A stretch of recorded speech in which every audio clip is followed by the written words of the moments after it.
But yeah, please refer to me as Jay unless you want to tell me off, then it's Jason. If only to act like your mother.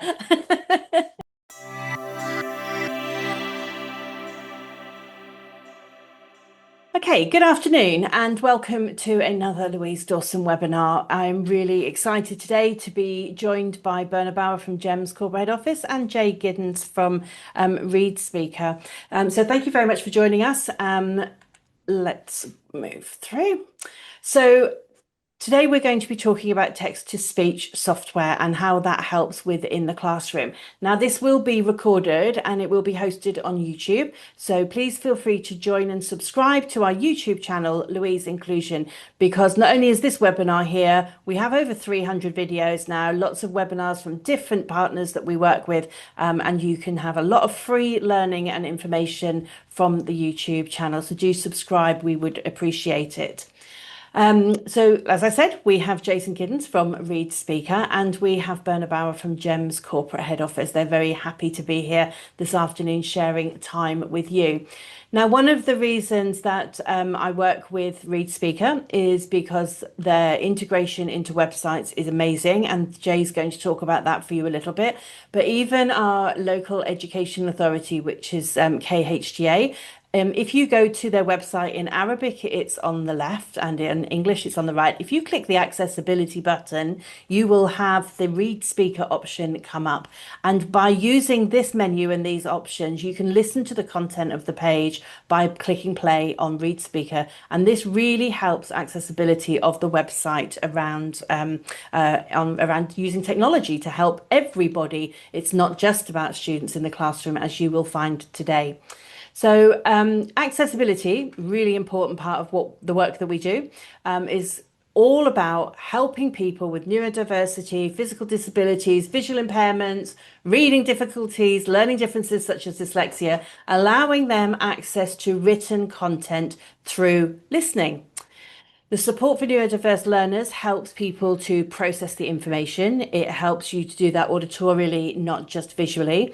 This can aid focus, but it also aids comprehension. If we talk a lot about cognitive load, and if you're having to use your vision to find the words, break up the words, remember the words, put them all together, string them together and get some comprehension out of it, this can really reduce cognitive load, which supports everybody, especially those learners and people with ADHD, autism, or low literacy levels.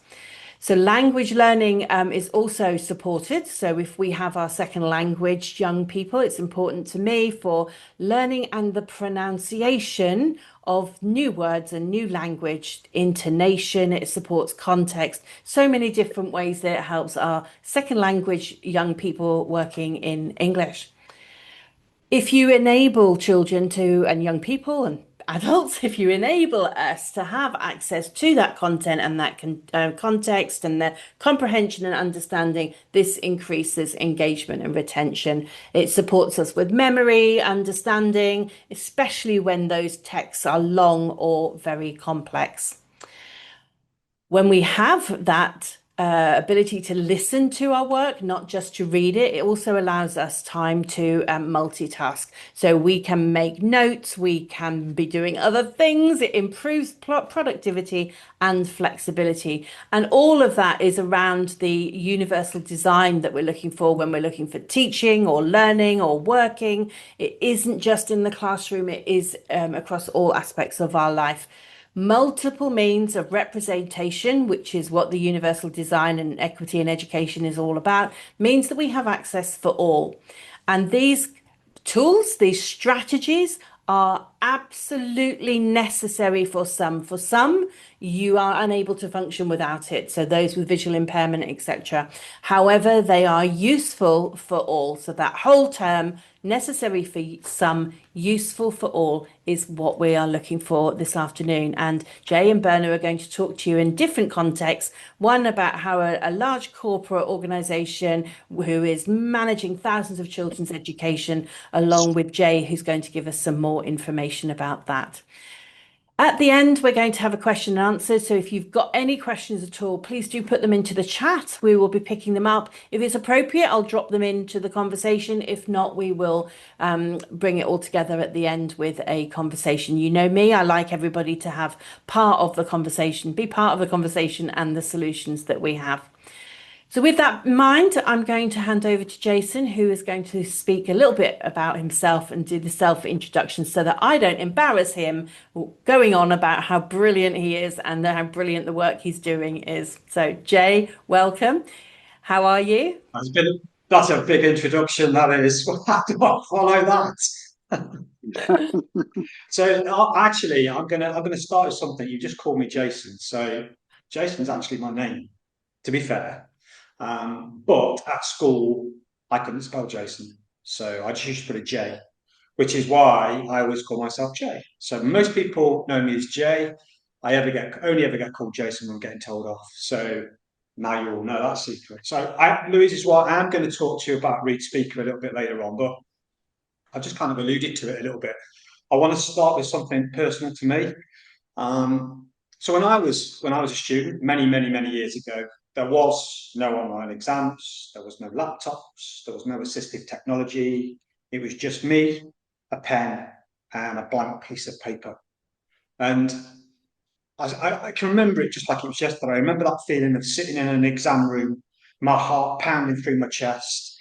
And all I'm thinking about, because I didn't know I was dyslexic then, but all I was thinking about was the amount of red crosses that are going to appear on my page after I'd finished that exam. So it's the fear of making a mistake, the fear of being judged, fear of being left behind. And it's crushing as a kid. It's soul destroying. I knew the answers, they were there, they were in my head, but getting them from there to my fingers was a no-go. So that was the battle then. But fast forward to today, we've now got amazing technology, makes a difference in the classroom, makes a difference to people's lives, but the truth is there are still students struggling, not just students, teachers as well. Instead of waiting for paper to be handed out now, students are sitting around waiting while teachers are trying to mask and work with different products, different tools, multiple pieces of software. So it's just as stressful for the student back then as it was for me, back then. And it's also really stressful for the teachers as well. So for me, inclusion isn't just about having technology, it's about making sure the technology works seamlessly for everyone in the classroom. So that's a little bit about me and a bit about what I'm going to go into today. But yeah, please refer to me as Jay unless you want to tell me off, then it's Jason. If only to act like your mother. Let's hope you don't do anything wrong. Okay, and so the next, I'd like to introduce you to Berna. I'm not even going to start telling you how amazing Berna is. So Berna, if you'd like to introduce yourself, Berna is then going to talk on a little bit about how the company are using text-to-speech, but also about her experiences of inclusion and the reason why she does what she does. Carry on, Berna. Thank you, Louise. I love inclusion. I am quite passionate about the whole inclusion piece. And the reason behind it is not only am I, like Jay, a child of the 70s who was not diagnosed with ADHD as I should have been, but also we know the struggle. A very good friend of mine, David Bartram, always says that a child spends about 1 million minutes in school from the age of 3 to the age of 18. And 1 million minutes is a lot of minutes if you can't do what people want from you. If you don't quite fit in, if you don't belong, and if you feel like you're not enough. So the reason behind my being is to make sure that every child feels like they belong and they can. In my day job, I am the corporate head of inclusion for GEM, so I look after all 48 schools in the Middle East and their inclusion piece. We have around about 144,000 students on our books, just in the UAE and Qatar, some schools in Egypt. We have some schools in the UK and so forth. I am also a parent, a mum of a child with cerebral palsy, who cannot write and uses assistive technology extensively in his daily life as a student at university. I'm also an education psychologist, but in heart, I'm a teacher who loves to have children love what they do and how they learn. Text-to-speech is important to me because when we talk about inclusion, people often have the idea that it's these interventions, these magical interventions that we do, and we take children out of class and we fix it, and then we send them back in and everything's great. And the expectation is that we do something. But actually, I have found in almost 30 years of experience that the most impactful types of inclusion and the most impactful transformative tools are the ones that are just there, that are just embedded in everything we do. And it's almost like it becomes part of our normal way of working. And I view that quiet confidence that a child has. And as a teacher, you see it. You see the moment when a child starts going from over that bridge from, I can't because I cannot write this down, as Jay said, something between the message in my brain and the message to my fingers are not quite working. But I see these types of tools are actually tools that make that bridge possible for our children. And they walk over this bridge of confidence and suddenly they think, oh, I can show what I know. And when we move towards actually thinking about inclusion as a tool that we use to make people belong, to make people feel like they're good enough, we are actually getting inclusion right. I think for me, the next thing is it's about the freedom. And this is why I picked the image of a bridge, because freedom is often something that our students who have inclusive needs or have learning needs don't have. We call them in the UAE students of determination because they have to do so much more work. They have to work so much harder than your neurotypical child to get to the same point. And when we have these apps and these tools that can actually help them express their ideas without that barrier of, I don't know how to spell this. How many times do we change a sentence because we can't spell the word? I see smiles. You definitely know what I'm talking about. Or sometimes when we read something and we don't quite understand how it's pronounced. Being South African, people laugh at my pronunciation all the time. You know, I visit Wales and people laugh because I say every single letter, which is apparently not supposed to be said.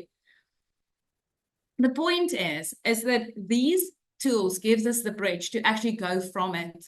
And when our students, and even us, when we drive and the GPS lady tells us, go left next, then you actually know what to expect because your brain takes that information in a different way than it would if you were just reading it, because now you see it, you hear it, and you might experience it as well. For me, it's also inclusion in action, because what it does is it makes it such part of our normal part of working. And if teachers model this and teachers show that they're also using it, then it becomes something that our children feel comfortable in. Now, if Louise goes to the next slide, I will show you how we actually use it in GEMS. So we use it in all different ways. And we always say to parents, even when children are little, our students are so used to getting those visual input about, you know, how information is stored. So they're so quick on looking at all these YouTube clips, all these TikTok stuff and the Snapchat videos and all those things, that our children forget how to listen. Sometimes our children listen, but they don't hear and the information doesn't go there. So actually combining something like text to speech and speech to text in your daily life helps children to learn how to listen without knowing they're learning how to listen. So it's actually quite a trick that we also tell parents to use is when you tell a child, when you're cooking, for instance, say, now I'm adding the rice, now I'm adding the water, because the visual with the sound actually makes the message stick. Now, in our schools and in our homes, we use tablets, we use smartphones, and there are so many different apps. And this is something that Jay spoke about earlier. Teachers are often so busy swapping between apps, trying to make it work for all the different children in our classes. You know, we've got e-readers, we have reading pens, we have sometimes even LSA sitting in the classroom explaining the message. We have so many things embedded in our daily lives already that uses this. And how do we simplify that, not only for the teaching profession, but also for our students? The worst thing as a parent, and those of you who are parents will know this, is when you have got so many apps to go into as a parent to check your child's homework, for instance, we stop doing it. So making it easier, and this is something that we're doing in GEMS, is making it easier by streamlining 1 or 2 apps that we use, or 1 or 2 tools that we teach the children how to use. We apply them in the lessons so the children see them in action, but also we share that at home. Because we often forget that the most learning happens in the school day, absolutely.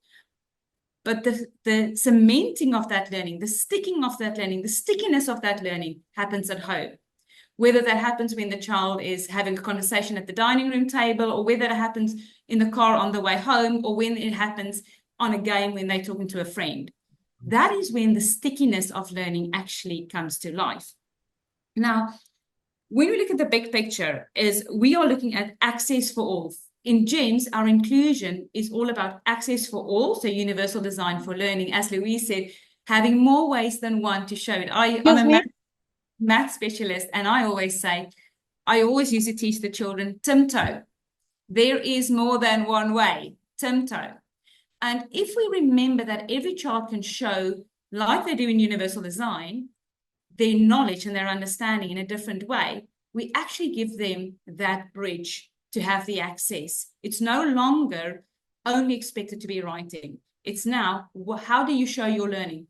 The most powerful conversations that you can have as a parent or as a teacher is with children, asking them, how do you show your learning best? I wish somebody asked me that when I was a teenager at school, because writing, like Jay, wasn't my best thing.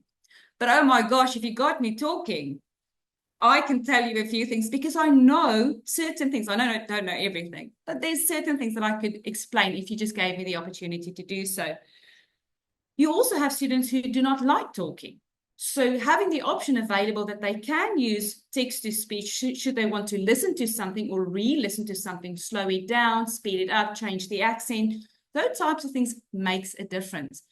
And if you are in a school like we have in Dubai, for instance, where you have 116 different nationalities, your language matters, your representation matters. So when there's a tool that actually slows down a piece of writing, and you can choose the accent, you can choose male, female voice, it changes the game for many of our young children. Then, of course, the next one, and that's the second principle that we base our technology, the technology we pick, apologies, in GEMS for inclusion, is the next one is all about agency, empowerment through agency. Thanks, Louise. And that agency is so that students can understand their own learning. Students must be able to tell you about what they are learning and why they choose a tool. They have to have options. They have to almost see the buffet and know how they learn best so that they can use it and apply it in their lives. And I'm just going to that change because it's such a game changer. And I'm going to tell you just a short little story about my son, Joshua. Now, my son, Joshua, was born in South Africa very prematurely and was diagnosed with cerebral palsy at a very young age. And we immediately did everything a mum and a dad would do. Went to OT and speech, and we had his eyes tested and had some surgeries and things like that. And very soon we realized that the muscle tone in his hands were not picking up. His prognosis wasn't very good. They told us he would never walk. Happy to report that he's actually jumping on a trampoline for GB in the able category at this stage at 19 years of age.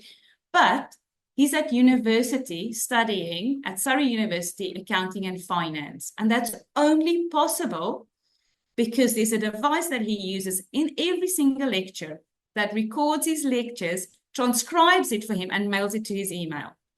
So although he understands, he cannot take the notes because the muscle tone is just not there.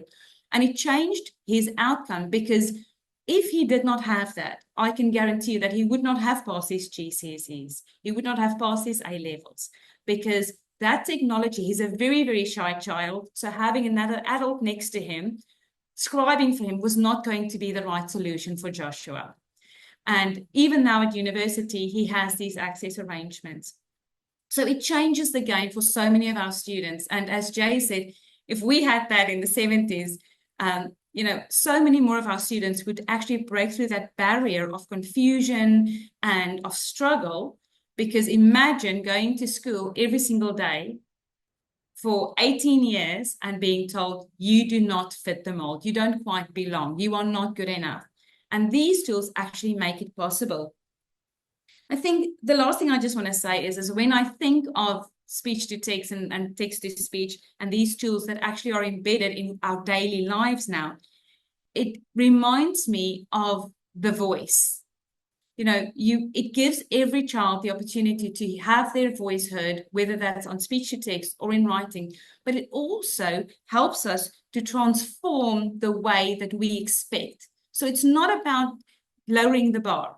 It's not about making the word work so easy that the child can write a sentence, a big fish swims in the water. It's about raising the expectation through putting the right tools in place so they can achieve those very, very high targets we want them to achieve, so that they can achieve their own personal goals and potential. I'm going to hand over to Jay. I think I spoke your ears off, so please, Jay, carry on. Thanks, Berna.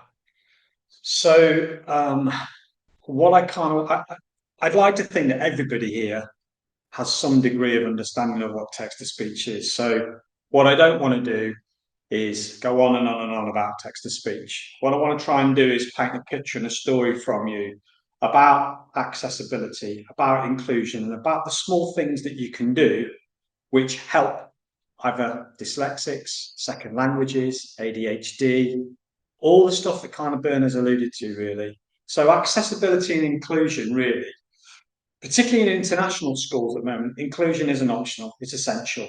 So International Schools Council data shows that international schools are increasingly seeing a steady rise in students with accessibility requirements.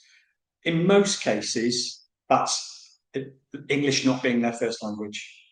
Okay. In the UAE, they are, to a certain degree, they're already doing evaluations of inclusion on a dedicated framework, right? So in the UAE, for example, inclusion isn't a nice to have. It's actually part of how a school is judged, which is all credit to them, to be fair. I think it's fantastic. But in my opinion, true inclusion goes way deeper than checklists. I've talked to you about myself. Berna's talked to you about herself as well. So it's about the child who struggles with reading, the child who fears the next Red Cross like me. It's the student learning a second language who's terrified of misunderstanding a word or the question or the word that's in that question. It's the teacher who's trying to support maybe 20 different learners, all with different needs, without the tools to do it properly. That's where technology, the company I work for is called ReadSpeaker, and that's where one of the products I'm going to sort of allude to today, TextAid, I use it every day in my day-to-day life. It comes in because I think, in my opinion, when accessibility is done right, not only does it reduce the stress for people like me and children and adults, it reduces it for teachers as well. Next slide, please. So some of the core features around building, what I would call true accessibility. So let's look at what makes TextAid stand out for a start. So highlighting for revision. We have schools and students in the UK where there are children with zero, and I mean zero accessibility or zero inclusion needs. They're using it purely as a revision tool. So the students can hear, process the text at the same time. So not only is that visual, it's auditory.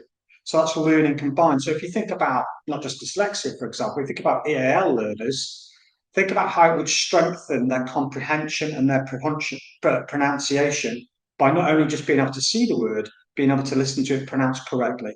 So we have a lot of students in the UK that use it as a revision tool. It's got translation and dictionary tools built into it. So these are powerful independence builders for people like me.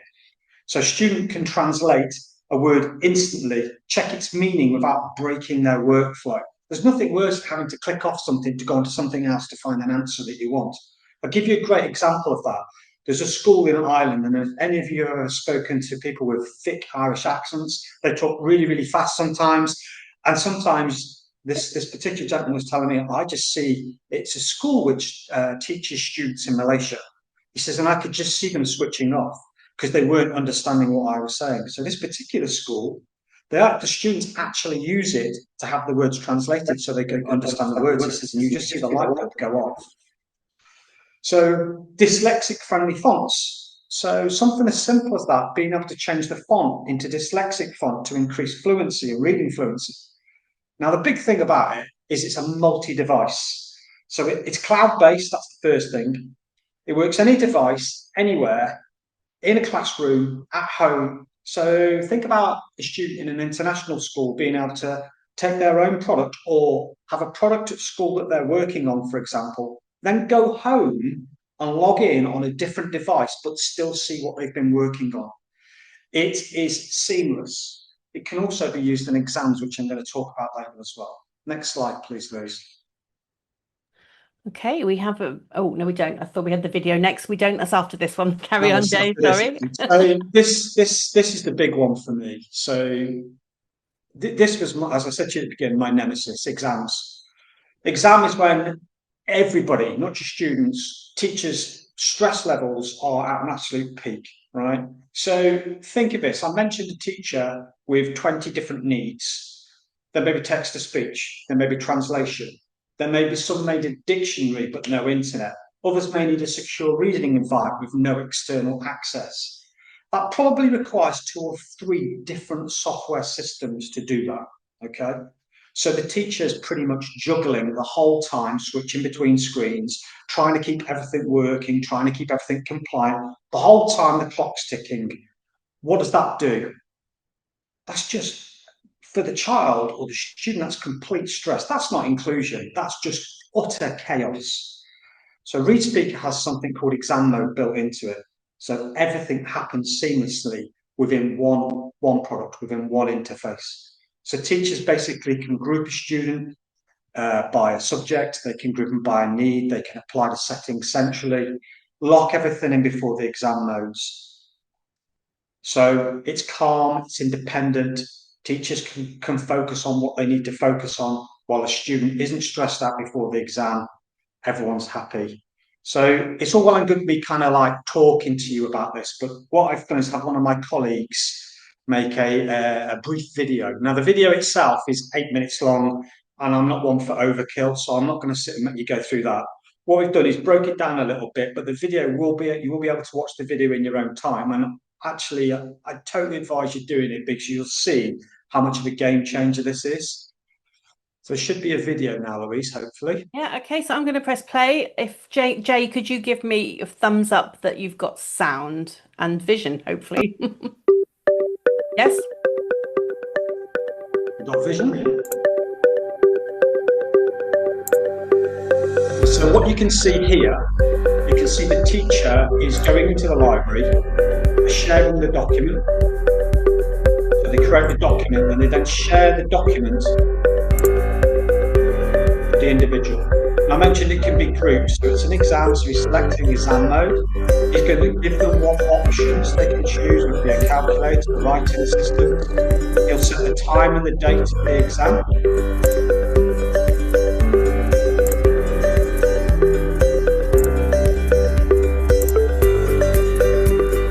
Now you can see groups of users. So it could be an individual, or it could be a group that he's going to send it to. So it might be a geography group. That would automatically go into the library for those users.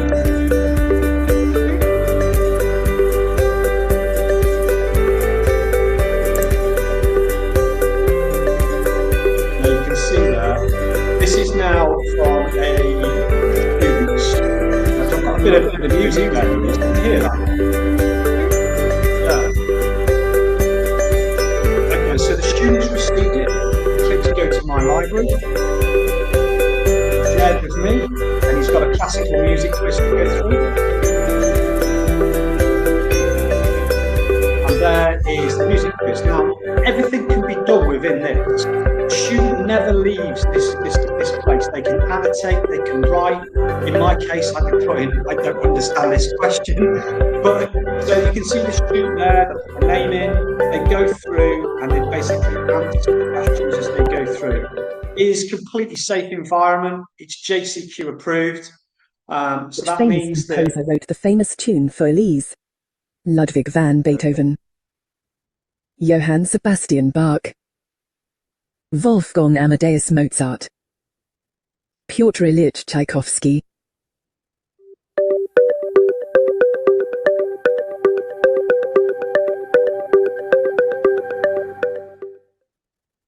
And there you go. So that's just a brief overview. That video is about 8 minutes long. So do watch it because it really shows you the difference, particularly for a student.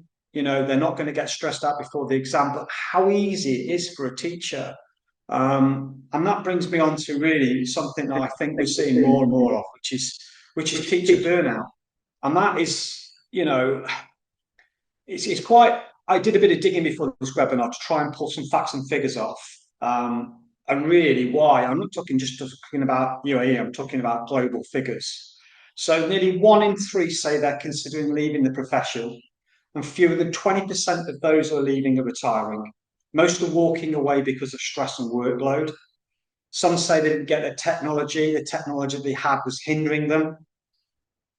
I think a lot of teachers these days are given systems which are fragmented, unreliable, or either too complicated.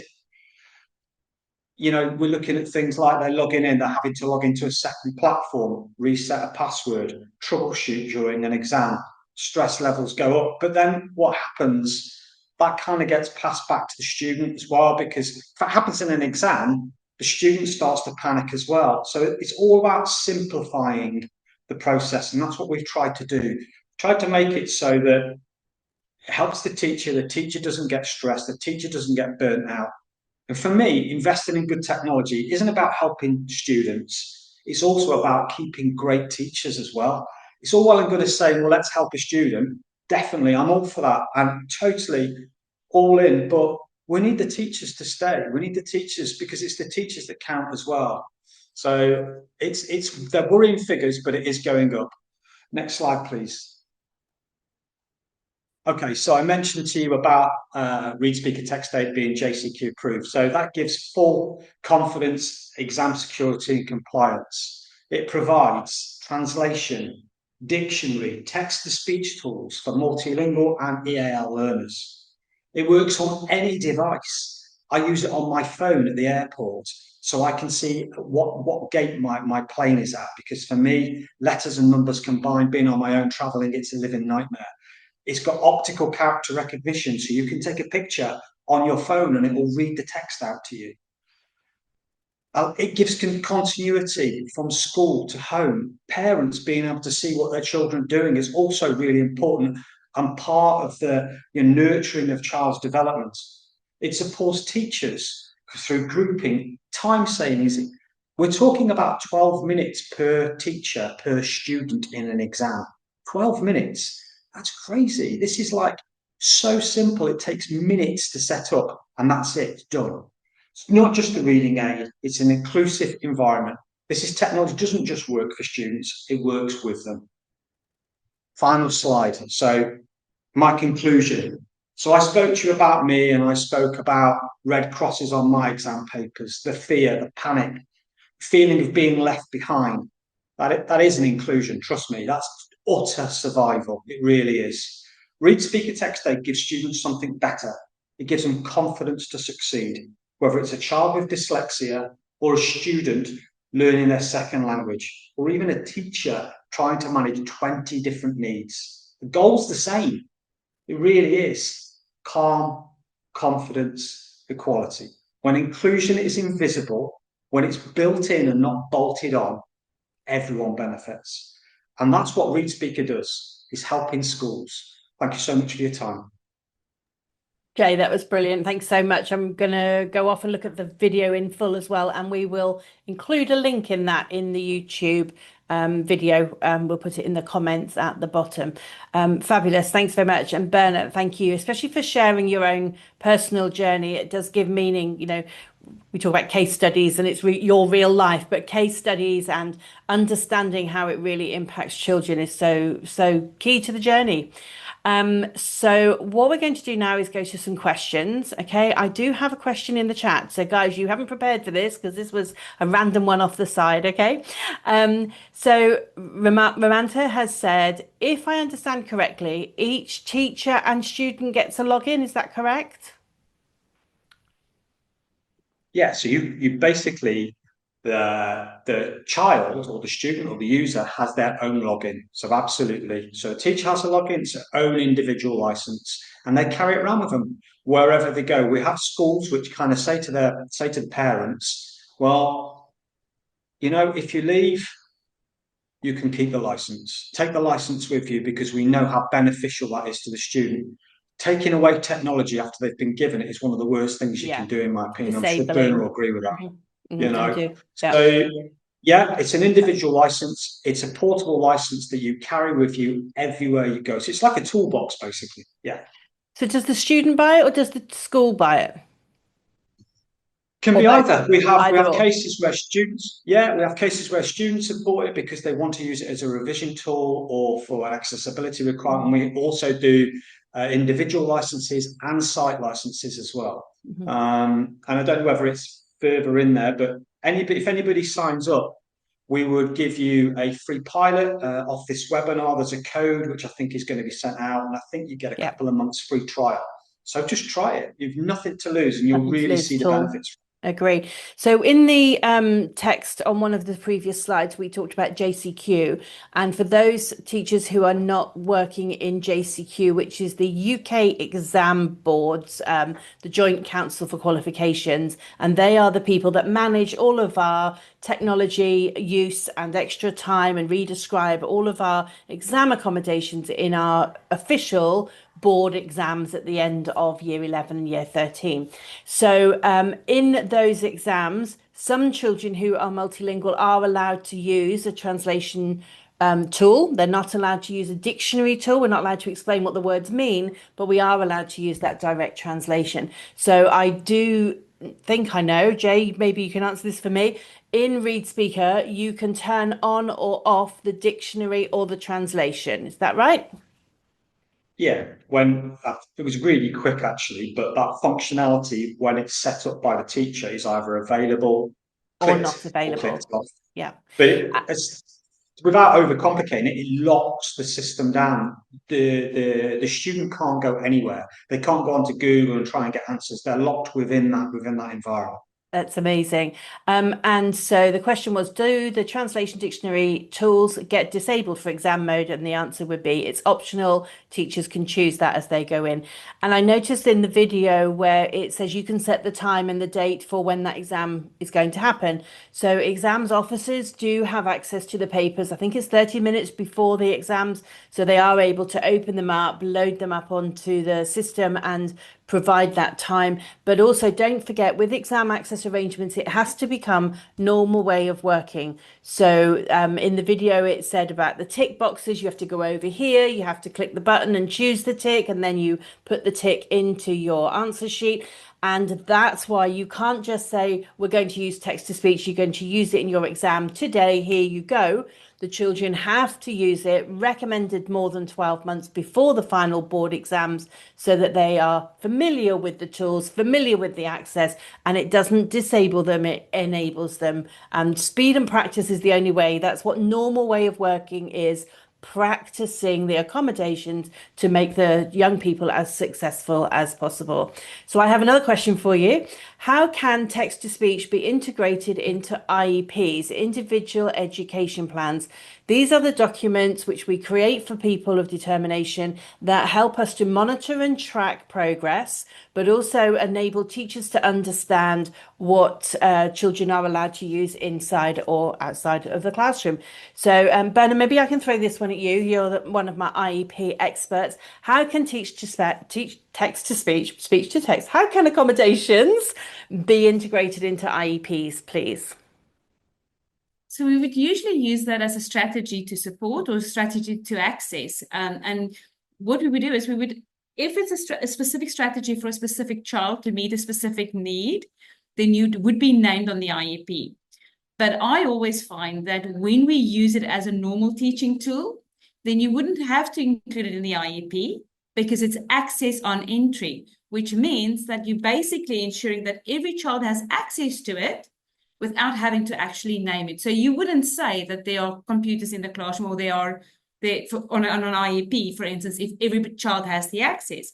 But giving the child the opportunity to choose it or the teacher to use it as a strategy in a specific setting, then you would actually name it as a strategy in your on your IEP.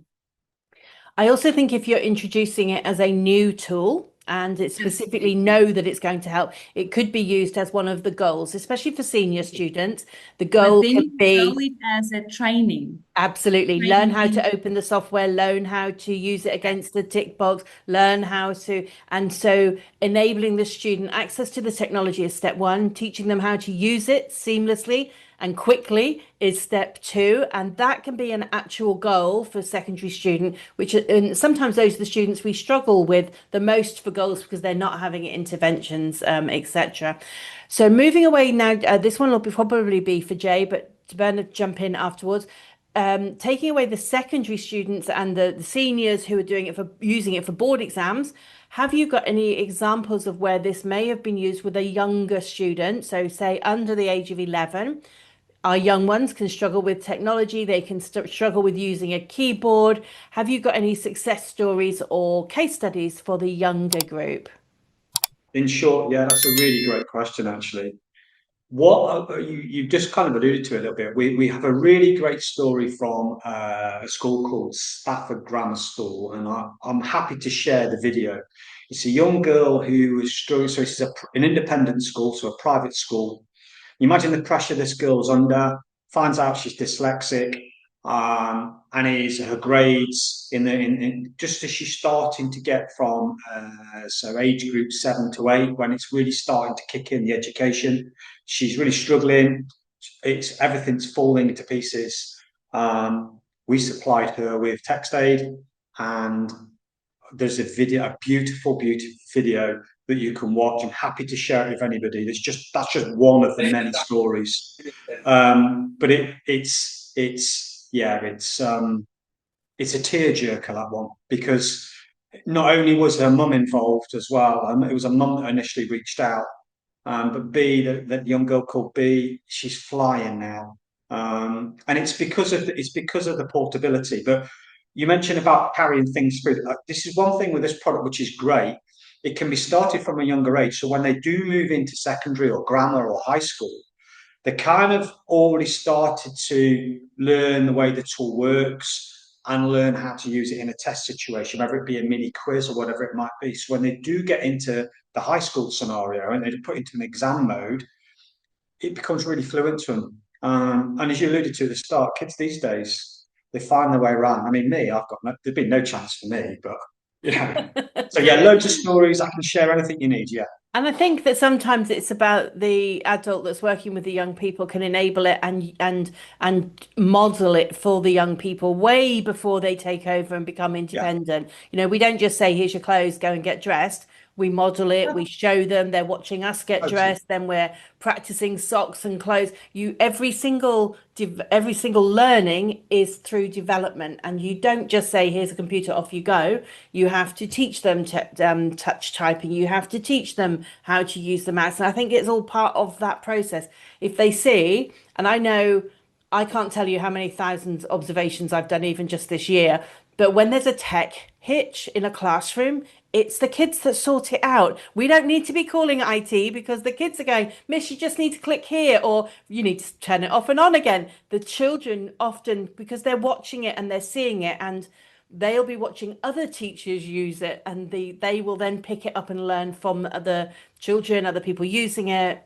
Modeling it can often be more learning than actually telling them to get on and use it. Berna, have you seen text to speech be successful in primary at all? Oh, absolutely, absolutely. And we often see it is where our children do have severe needs. Maybe they're nonverbal. And I always say nonverbal does not mean non-knowing. And we have seen, literally this morning I was in a classroom in one of our schools where a child used speech to text to actually write a sentence, to put the sentence down. clicking on the words that they wanted to be because they can read it. And then this tool actually read it out loud for the child.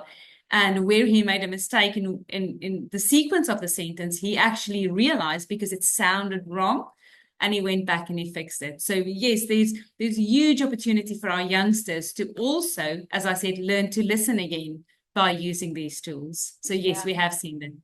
And it's enabling that independence, isn't it? The independence of, it's not the teacher saying that sentence doesn't make sense, go back and check it. It's hearing for themselves, learning for themselves, and then having the tool to do it themselves when they're away from the classroom. And, you know, JCQ and the exam access arrangements, they have shifted from you will have an adult sat next to you reading, you will have an adult sat next to you scribing, you will have dependence on another person, which we then rip away when they go to university. Whereas these tools enable that independence. They, you know, you said, Jay, about moving from home to school and school to home and having access across their life, not just in the classroom. Sticking with exam access arrangements, and Berna or Jay, I don't know too much about IB examinations. So I do know that you can use technology in exams. I do know that there's an access and inclusion policy for that. That's right. And I IB. do know that you can, as long as it's documented and written in the reports and evidenced as a need. But I don't think so. You have to Berna, apply take with me on IB, go for that. Yes, so you have to apply through the IBO for access arrangements like you would for the JCQ. And what we see most oftenly used is extra time in our IB schools in Dubai and reader pens. Awesome. Which is speech to text or text to speech. But it's also allowed in the Indian curriculum. Our schools have National Curriculum of England and Wales. We have the CBSE curriculum, the ICSE curriculum, the IB, as well as American curriculum through NIASC. And all of those exam boards actually allow it. Awesome. Thank you so much. You do have to apply for it, same as you do in the UK, and you do have to document it. You have to have evidence of need, evidence of normal way of working, and and practice makes perfect. Okay, that's awesome. What about MYP? The question is here about MYP as well. Now, I think that MYP, you can use it. You can just use it, right? I don't think you need to apply for it for MYP. Yes, you can just use it. Remember, there is an exam at the end of MYP for those who will have to, but through the years leading up to the exam, you can just use it to make sure that the children know how to use it, can apply their knowledge, and can show their learning. Awesome. This one's probably for you, Jay. Does it have compatibility with Arabic, reading, or listening? Speech? Yes. The answer is yes. Absolutely. Yeah. And again, how yes. many languages? How many languages are you supporting? Do you know? Crikey. It goes up all the time. There's 250 variants of the languages as well. So, you know, male, female, multiple male, females. And the big thing for me, because if you can understand, I use it a lot. So the big thing for me is the content of the voice and the way the voice sounds. There's nothing worse than listening to a voice and it sounds appalling. Or I mentioned being called Jason and Jay. It sounds like a newsreader or a teacher, and it's way too regimented. So our voices, we've got some really, really nice voices that are really relaxed. They're nice to listen to. They, you know, yes, it supports French. You've just seen that pop up. Yeah, there's multiple languages on there. But it's the quality of the voice, and that's something we really pride ourselves on. Our voices are ours, you know, and they're beautiful to listen to. That's the big thing. We're all getting very good at identifying when AI is being used on YouTube videos as translation, aren't we? We're beginning to pick up those nuances in spoken speech, that's clever, which you can't replicate. A robot or a computer or technology cannot replicate that intonation and that however much it tries. Okay, so I've got no more questions in the chat, so I'm just going to go for this question that I came up with before the session. More and more we are seeing text to speech and speech embedded into websites. So right at the beginning, I showed you how it's in KHJs. Berna, as a corporate lead for all of those schools across the Middle East, what we are looking for is for our companies to model this Is it something that GEMS is looking at? Do you know about any other corporate groups? Are you seeing it more and more? Where does it sit in terms of accessibility of websites for schools, please? It's a interesting piece of work, and I do see more and more companies actually doing it, and especially here in the Middle East, where Abu Dhabi and Dubai are going for autism friendly cities, and they are doing more and more to ensure that our websites are in line with European standards. And there are laws legislating these things in Europe. So there's a law that says that all websites have to be accessible to people with need, whether that's visual needs, hearing needs, or physical needs. So yes, there's a big piece of work going on, and I can see it more and more as you go onto newer websites where people are actually putting in that symbol that says, click here for accessibility arrangements to the website. So definitely, yes. And I don't think we're ever going to be perfect, because what we know about needs is that every person is different and every person needs a different combination or not. And so it is really difficult to get it right across the board for everyone. But we don't necessarily want you to get it right. We just want you to start trying. Berna, is there some kind of website accessibility law that we were talking about earlier, right? There is. There's laws governing this, and not in the Middle East at the moment, but we do try and adhere to the European laws, and there are laws governing this. And you know what, in the end of the day, people with specific needs, all they want is they want to know that you thought of them when you did it. And offering a choice to say, if the writing is too small, or you want the colors to be dimmed because it's hurting your eyes because of sensory overload, or you want to be able to listen to this piece of text. And when we offer these things and it's offered to everyone, it doesn't make it a chore. It makes it part of accessibility. And I think that is where most of the companies are working towards at the moment. My two favorite words at the moment: choice and voice. All right, not just the speech to text, but Jay, you were talking about something else on websites earlier, which it's gone out of my mind. But there's a couple of things actually. There's something that's just popped into my head. There's a little story which I'll tell you in a second. But yeah, there's a couple of things to this website web reader product which I love. So first of all, think about the family which moves, take me to Cyprus, and they go onto a website and the website's all in Greek. I haven't got a chance, not a chance. So what does that do for a school? Well, that encourages a parent from a different language to go onto the school, translate the website into their own native language so they can read all about the school. What's that parent going to do if they can't read? They're going to go somewhere else, right? So that's the first thing. So that obviously not only encourages people to join the school, but of course it gets more students through the gates as well, because you're opening it up to everybody, full inclusion. The story I'm going to share with you, this is dead true. So here's an example of how having a web reader can open you up to so much more. So I won't say the name of the company. It's a very, very famous clothing brand, female clothing brand. And they once came onto a stand that I was exhibiting at. And the lady very glamorously approached me and said, "Oh, what is it you guys do?" And I said, "Well, we make words come alive." And she said, "Oh, yes, we don't need that. That's not for us." And her lanyard was very cleverly popped in her top pocket. And I always try to read, in my dyslexic mind, try to read people's lanyards. Couldn't quite read it, but as she glamorously threw away, it came out of her top pocket and it said the name of the clothing brand, right? Very famous ladies' clothing brand. And I went, "Wow, you work for, oh, my wife loves your," I said, "She's got 3 of your winter coats hanging in her wardrobe." "Oh," she says, "so she said, has she?" I said, "Yes, yes, yes." So there's only one problem though. So what's that? I said, "I can never buy anything for her." "Why?" I said, "Because I can't read your website." She stopped, looked at all the people that were with her entourage. She said, "Is this true?" I said, "Well, you're marketing COO, so half of your brain is marketing and half is sales, right?" She said, "Yeah." I said, "Well, think about it like this. If I was to give you, say, 8% more business, would you take it?" She said, "Well, yeah, of course I could." "Well, there's between 8% and 10% of the population that can't read your website. So if the school has that for people can't read our website, how are they ever going to know what you're going to do?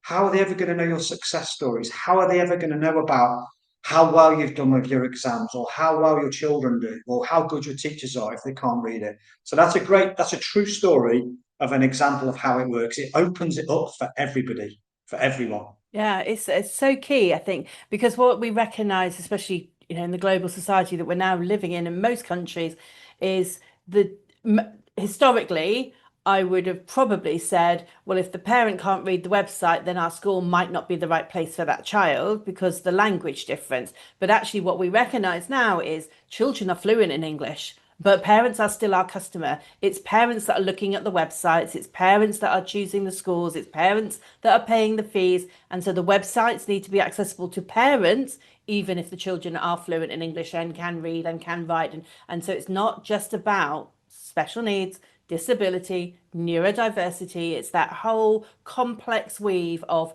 people out there in the universe. I think that's huge. So last month I was at the Accessibilities. We had a stand at the Accessibilities conference here in Dubai.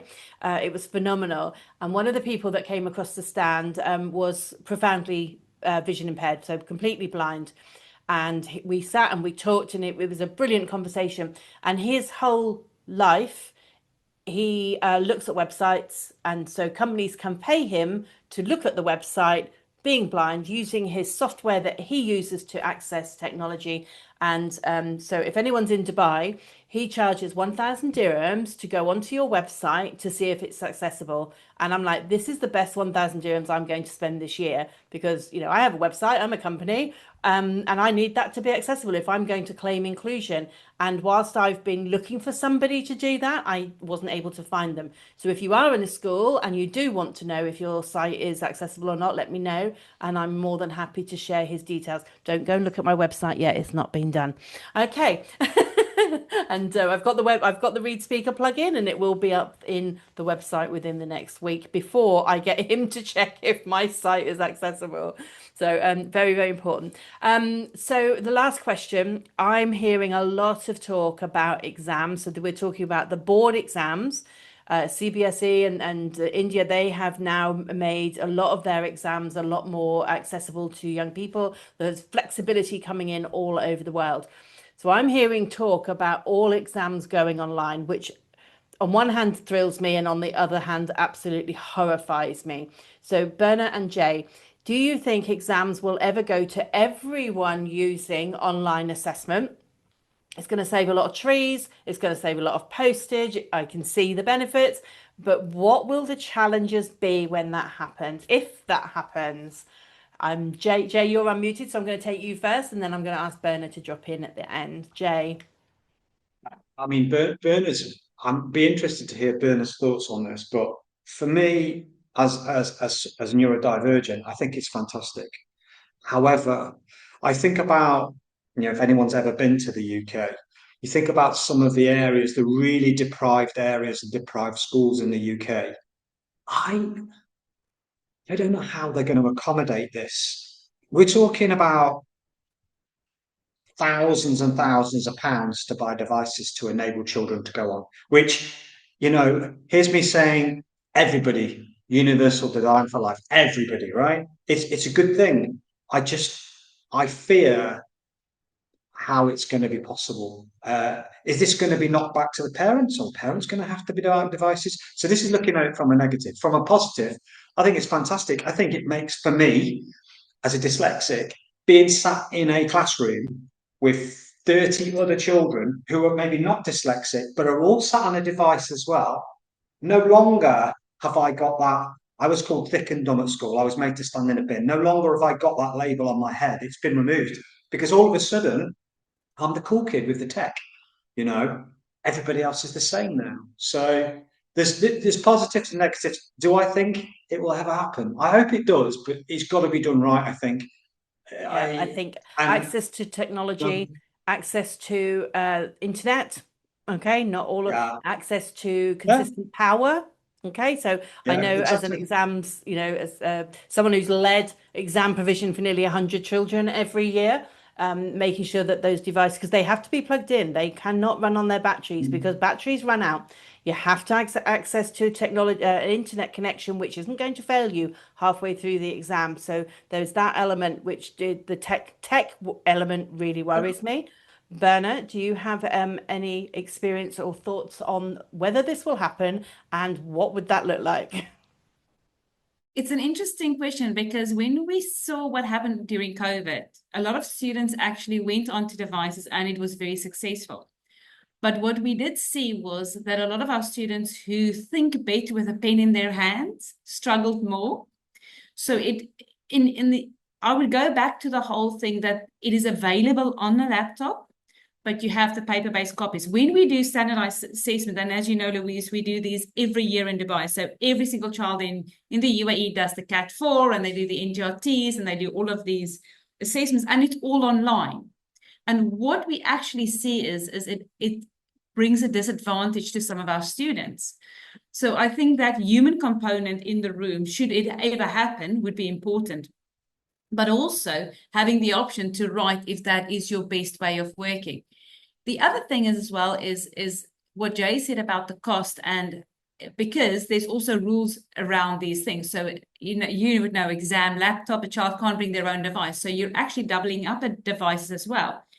And then you also have the other issue of areas like Africa and even South America, where these things aren't readily available, but they do write IGCSEs in some of these countries. So what I think it will happen is there will be the option to write it. As we saw, all children are now able and allowed to use technology during the exams to actually write their exam papers on a device. You don't have to apply for that anymore through the JCQ.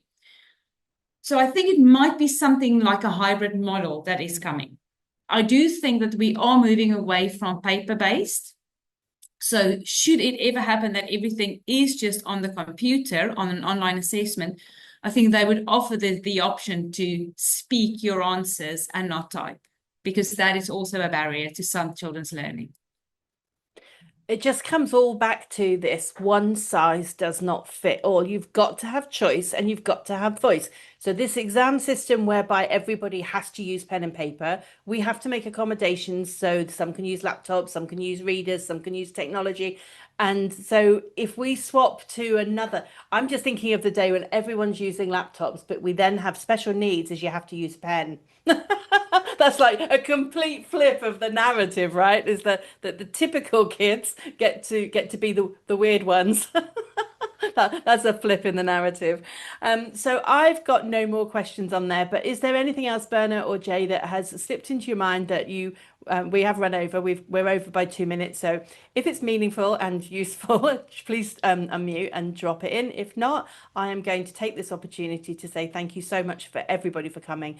Do subscribe to YouTube. As I said, this will be up there in the next day or two, and we have other webinars from all of our other partners, which are really useful. If you found this useful, you're going to find those useful. We have WhatsApp groups in the UAE, which we then have live face-to-face network meetings. We've got one in Abu Dhabi tomorrow, if you're around. We've got EAL and English coming up, and we've got Wellbeing coming up, and we've got Gifted and Talented at the end of November. So WhatsApp us, join the community, join the conversation, and then get involved with some of the live face-to-face network meetings. All of the events, every webinar I do, every training session, all of the partner events. We've got a whole Mighty Writer 6-month training program going on. All of our events are on louisedawson.com/events, and all of our partners like ReadSpeak, if you're interested in more information, they've all got their own individual pages. So if you're in Abu Dhabi, I'll see you tomorrow at 9. On the 31st, Elkland have got 5 sessions on communication, speech and language support for teachers to improve communication in the classroom. Those 5 sessions are running through to January 26th, all for free, guys. Every Wednesday we have Widget Wednesday, that's your symbols and communication. Mighty Writer in the middle of a 6-month program of free CPD for learning support assistance. Again, all of the videos are on the YouTube channel, or will be when they're edited. And we do have a literacy event in Abu Dhabi coming up in, I think that's in November. guests, the 3-day Global Education Show is the 12th, 13th, 14th of November. I will be on stage with Berna and Philippa Raithmell talking a bit more about technology and the use of. It's definitely a hot topic at the moment. And after guests on the 14th, we've got a Partners Day where everybody will be coming along here. Free coffee, free cake, free come and talk to people. We've got UHQ coming, Flash Academy coming, and lots more on our partner days. I think I just said that Elkland was free for those 5 sessions, and I do apologise. I was wrong. Paul has just put it in the chat that it's £460. I can't even do the conversion on that, but it is all on the website, so I'm sorry about that. But there is a free Elkland webinar on the YouTube channel, so I'm giving you a bit for free and throwing in something else if you want to do further information. And all that's left is for me to say thank you so much for joining us. Thank you for giving your time. Thank you for everything you do for every single student, parent, teacher, senior leader, everyone that you're supporting in the community. If you have experienced additional needs as a young person or even as an adult, if you're facing those barriers, I'm sorry, it shouldn't still be happening, but it is still happening. And the only way we can change it is to keep fighting and keep being loud, keep preaching the preach, and stay true to the cause. Inclusion is about everyone, not just about those with special needs. So thank you very much. Do join us again. Take care. Speak soon. Love you loads. And goodbye.